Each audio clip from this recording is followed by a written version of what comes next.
आपका काल अभी जेल में है, लेकिन ज्यादा दिन तक जेल में नहीं रख पाओगे, आपका काल बाहर आएगा।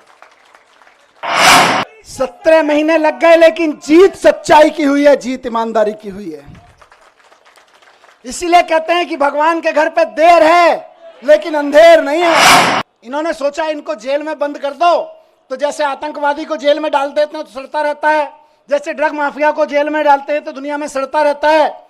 इन्हें लगा अरविंद केजरीवाल, मनीष सिसोदिया और संजय सिंह को भी जेल में डालेंगे तो सड़ जाएंगे, लेकिन आपके आंसुओं की कीमत है ये, आपके आंसुओं की ताकत है ये कि जेल के ताले भी पिघल जाते हैं। सारी दुनिया की सारी बुरी ताकतें भी इकट्ठी हो जाए ना, तो जो सच्चाई के रास्ते पे चलता है उसका साथ भगवान देता है। आप देख रहे हैं VR न्यूज, एक नजर सच्चाई की ओर। माता की इंकलाब। और वो नारा जिससे ये पिछले 10 साल से खौफ खाते हैं कि अगर देश के दिल में ये नारा बैठ गया है, हाँ, भ्रष्टाचार का एक ही काल, भ्रष्टाचार का एक ही काल।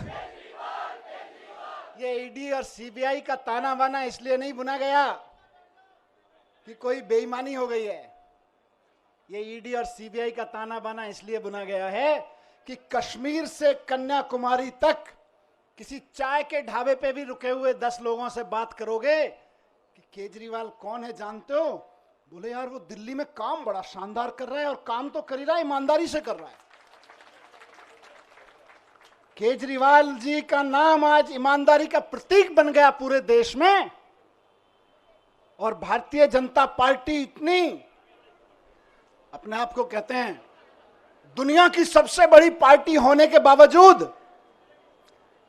एक राज्य में एक उदाहरण नहीं पेश कर पाई कि उस राज्य में काम ईमानदारी से हो रहा है और काम हो रहा है।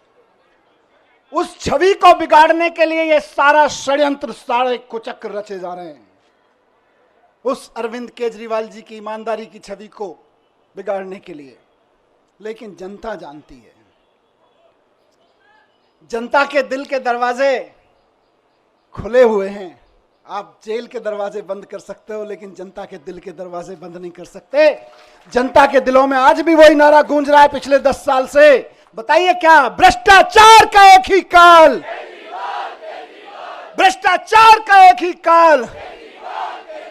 और जिनका जिक्र अभी संजय भाई ने किया कि इधर उधर जितने भ्रष्टाचारी थे सबको इकट्ठा करके भारतीय जनता पार्टी बना ली और भारतीय जनता पार्टी बड़ी पार्टी कर ली, उनको भी कहना चाहता हूं कि आपका काल अभी जेल में है, लेकिन ज्यादा दिन तक जेल में नहीं रख पाओगे, आपका काल बाहर आएगा। 17 महीने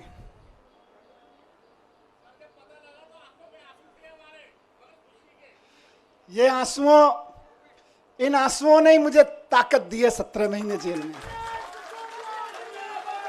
मैं जब राजघाट पे आपसे बात करके गया था तो कह के गया था शायद 7-8 महीने लगेंगे। मुझे उम्मीद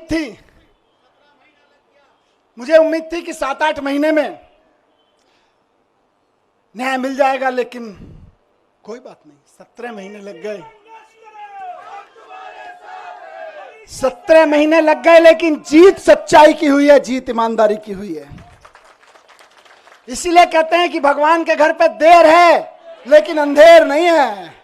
भगवान के घर पे देर हो सकती है लेकिन अंधेर नहीं हो सकती है।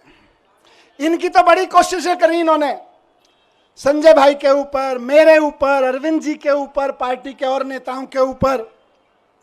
देश के सख्त से सख्त कानूनों की सख्त से सख्त धाराएं लगा के इनको बंद कर दो झूठे सच्चे केस में, और ऐसी ऐसी धाराएं लगा दो जो दुनिया भर में आतंकवादियों के ऊपर लगाई जाती हैं। ऐसी ऐसी कानूनों की धाराएं लगा दो जो दुनिया में ड्रग माफिया के ऊपर लगाई जाती हैं।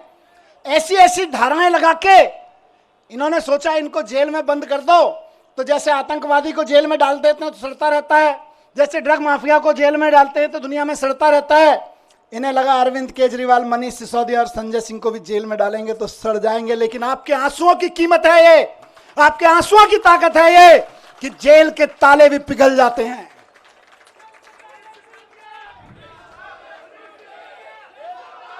एक ही चीज कहूंगा, कल सुबह मैं बैठा था, कि सारी दुनिया की सारी बुरी ताकतें भी इकट्ठी हो जाए ना, तो जो सच्चाई के रास्ते पे चलता है उसका साथ भगवान देता है, उसका साथ भगवान जरूर देता है।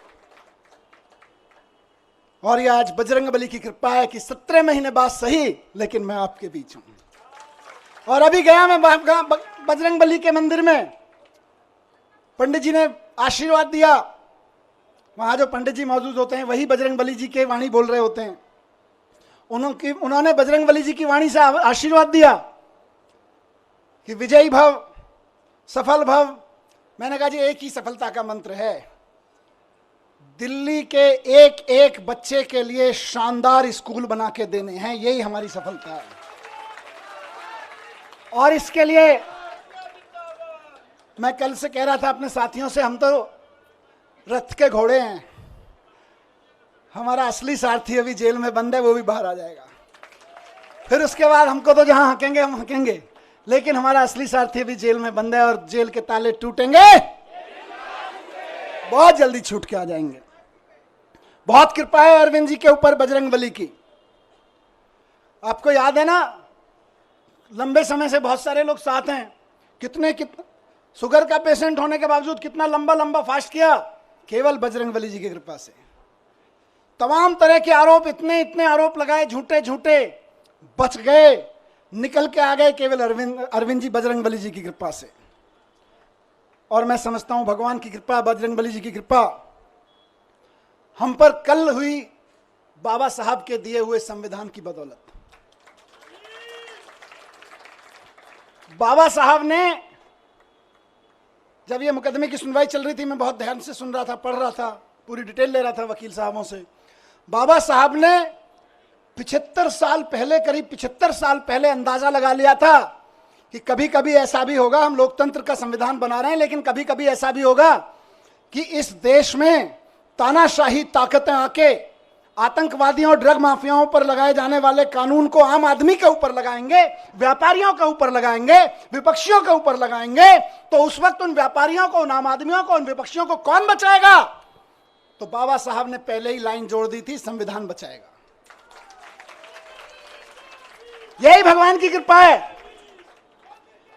कौन बचाएगा उनको जब तानाशाह सरकार अपना जुल्म करेगी, एजेंसियों का दुरुपयोग, कानूनों का दुरुपयोग करेगी, जेलों का दुरुपयोग करेगी, तो कौन बचाएगा? 75 साल पहले उस महान शख्सियत ने लिख दिया था कि मैं ऐसा संविधान दे रहा हूं कि तुमको संविधान बचाएगा। आज हम संविधान के बदौलत खड़े, संविधान की ताकत से यहां पे खड़े हैं। आज मैं शुक्रगुजार हूं देश के संविधान का, बाबा साहब का, और साथ साथ बहुत विनम्र निवेदन के साथ में माननीय सुप्रीम कोर्ट का, बहुत विनम्र सम्मान के साथ में माननीय सुप्रीम कोर्ट ने संविधान की दी हुई ताकत का इस्तेमाल करते हुए कल तानाशाही को कुचला, तानाशाही को कल गलत ठहराया। और माननीय सुप्रीम कोर्ट के साथ साथ मैं बहुत तहे दिल से शुक्रगुजार हूं उन वकीलों का जो पिछले 1.5 साल से, 17-18 महीने से, और बल्कि उससे पहले से भी पूरी लड़ाई लड़ रहे हैं। मैं जेल में बैठा था, आप लोग आंदोलन कर रहे थे, अरविंद जी जेल में बैठे हैं, आप लोग यहां सड़कों पे डंडे खा रहे हैं, लेकिन वो वकील इधर से उधर धक्के खा रहे हैं, एक कोर्ट से दूसरे कोर्ट धक्के खा रहे हैं, एक कागज से दूसरे कागज में डाल रहे हैं। इनकी एक एक साजिशों का, इनकी एक एक चालबाजियों का, इनकी एक एक तिगड़मों का जवाब दे रहे हैं अदालतों में खड़े होकर, इनके एक एक झूठ का पर्दाफाश कर रहे हैं। मेरे लिए तो, मैंने कल भी कहा था, भगवान स्वरूप हैं। किसी भी जेल में बंद होने वाले एक व्यक्ति के लिए तो वकील भगवान स्वरूप होता है, और मेरे लिए तो सिंघवी साहब वाकई भगवान स्वरूप हैं।